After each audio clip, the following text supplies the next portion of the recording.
आज अपन बात करेंगे अमेरिकन रिवॉल्यूशन के बारे में। How did it start, what was the significance and what was the course of American revolution, ये सब पूरा बताने वाले हैं अपन। So American revolution, how did it start? So back then 1630s what did Britishers do was कि उनके जो प्रिजनर्स होते थे उनको वो जैसे ट्रांसपोर्ट करना, उनको बोलते थे भाई तो अटलांटिक क्रॉस कर, तो हमारे रहने लायक नहीं है, and they use to deport them to this American island, not American continent, sorry. तो ये यहाँ अमेरिकन कॉन्टिनेंट इनको भेज रहे थे। तो ऐसे करके उन्होंने पहले तो कुछ प्रिजनर्स भेजे, पनिशमेंट के तौर पे भेज रहे थे। फिर बाद में उन्होंने स्टार्ट कर दिया कि चलो ठीक है, जिसको जाना है वो जाके अपने यहाँ रहे, वहाँ पे अपनी कॉलोनी, अपना घर है भाई, जाके बस हो एकदम।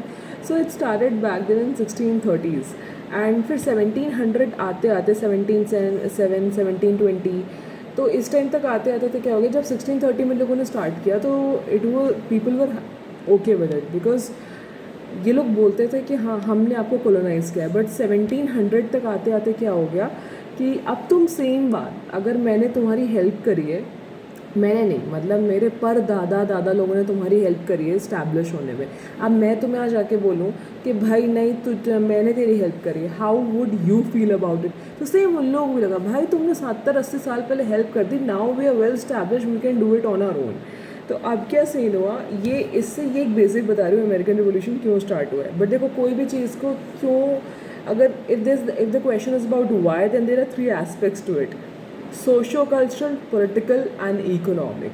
ठीक है, तो पहले अपन पॉलिटिकल देख लेते हैं। तो पॉलिटिकल में क्या था कि 13 कॉलोनीज जो स्टैब्लिश हुए थे, पहले सबसे पहले कनेक्टिकट और पेंसिल्वेनिया वाले रीजन में गए, फिर आते आते आते आते नीचे लोग जॉर्जिया तक पहुंच गए। तो ऐसे करके इन्होंने इनिशियली 30 जो पहले 1 या 2 कॉलोनी स्टेट्स कैप्चर किए थे, फिर 13 स्टेट्स आ गए इनके पास में, 13 कॉलोनीज में 13 स्टेट्स।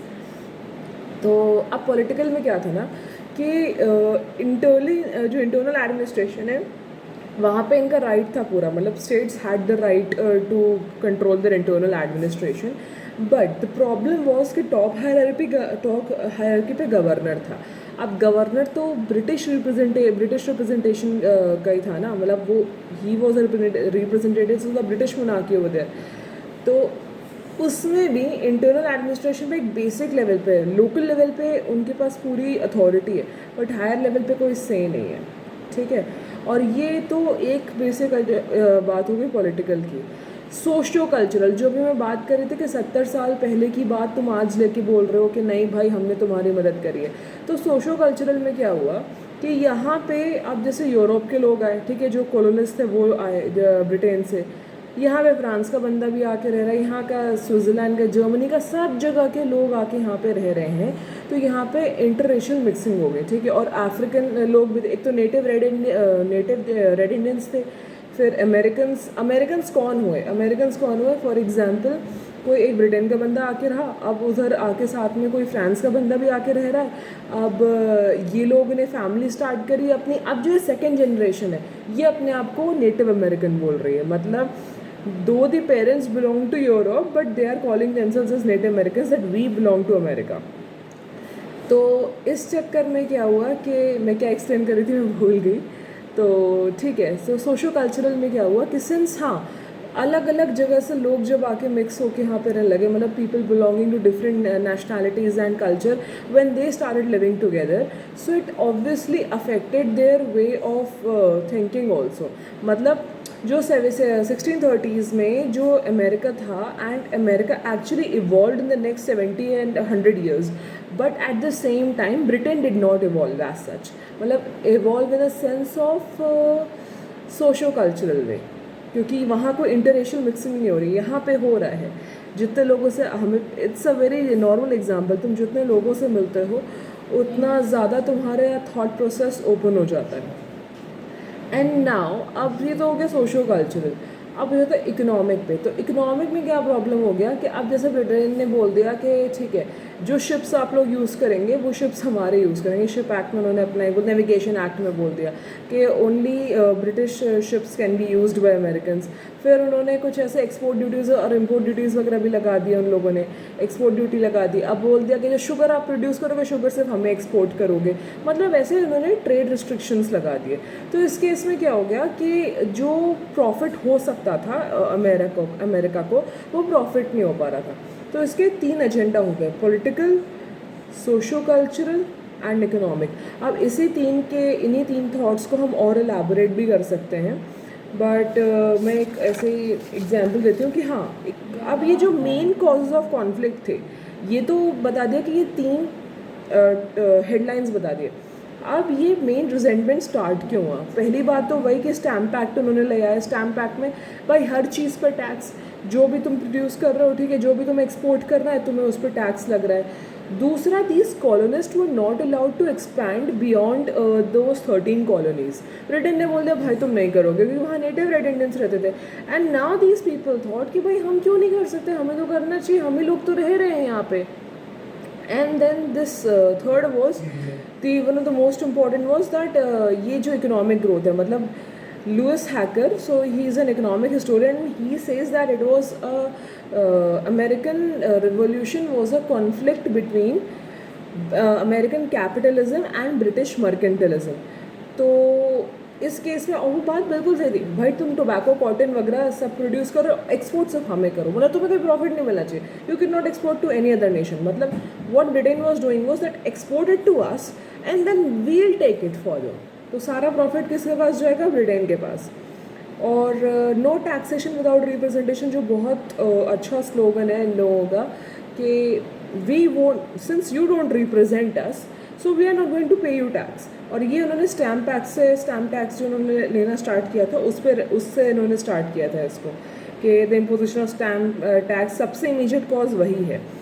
और इसमें एक और Thomas pen is a writer, मतलब Thomas Paine in his book called Common Sense. So he condemned the idea of an island ruling a continent. मतलब Britain is a island and it is ruling continent.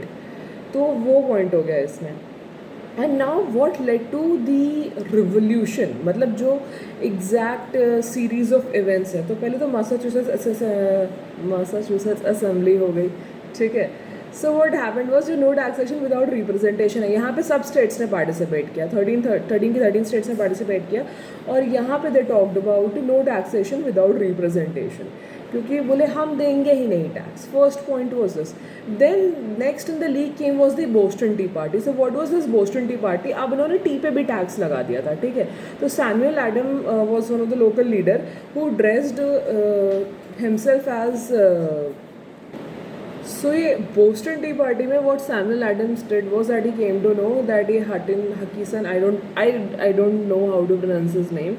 So this person is going to come and he is going to deliver some loads of some approximately 20,000 euros का कुछ इनका consignment आने वाला है T का. And so what this guy did was that he and his compatriots dressed themselves as native red Indians, and they boarded the ship जो Boston में आया था, और उठा के सारा का सारा चाय डाल दिया उन्होंने पानी में.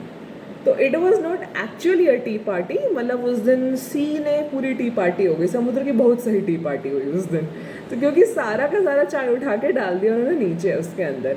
And after this the resentment started, the main resentment. और उसके बाद मतलब दे some skirmishes were there. So what did British do after that was that they sent a troop, and then finally the battle started, the battle for American Revolution. और उसमें at the end मतलब बहुत सारे, देखो 1778 में I think France joined it as an ally, क्योंकि France ने क्यों ज्वाइन किया भाई? फ्रांस को क्या पड़ रहा है ज्वाइन करने का? Why did France join was क्योंकि France did not like British, और दुश्मन का दुश्मन अपना दोस्त, इसलिए फ्रांस ने ज्वाइन कर लिया 1778 में. फिर 79 में स्पेन ने ज्वाइन कर लिया क्योंकि वो फ्रांस का एलाई था, ठीक है. ऐसे करके इन लोगों ने ज्वाइन कर लिया. फिर 1781 में these people got independence. So I just claim that name. Claim क्या करूँगी, मतलब मैं यॉर्कटाउन से. हाँ, तो with the surrender of Lord Cornwallis at Yorktown in 1781 the revolutionary war was over and the treaty of Paris 1783. Sir जो treaty of Paris है 1783 के, उससे Britain recognised America as a country, no American independence, ठीक है. अब what was the reason behind the success of America? First one was obviously that Britain का एक बहुत बड़ा गलती था that they could not realise the mutiny of the power of the mutiny of the American people, ठीक है. They just thought it it's just a colony. Second of all, that the Britain's consolidated the power over these on American colony was very loose. The structure was very loose. In a sense, for example, they made a law, but the implementation was very poor. So this poor implementation was used by Native Americans as a way to क्या कहें कि रास्ता ढूंढ लेते थे उसमें, मतलब उनको थोड़ा खोजबीन करके, मतलब पुअर इम्प्लीमेंटेशन था। तो पुअर इम्प्लीमेंटेशन के चक्कर में इन्होंने अपना बीच का स्मगलिंग का काम, जो जिसे ब्रिटिश स्मगलिंग कहते हैं, बट नेटिव अमेरिकन इसको बोलते नहीं, this is not smuggling, this is our livelihood.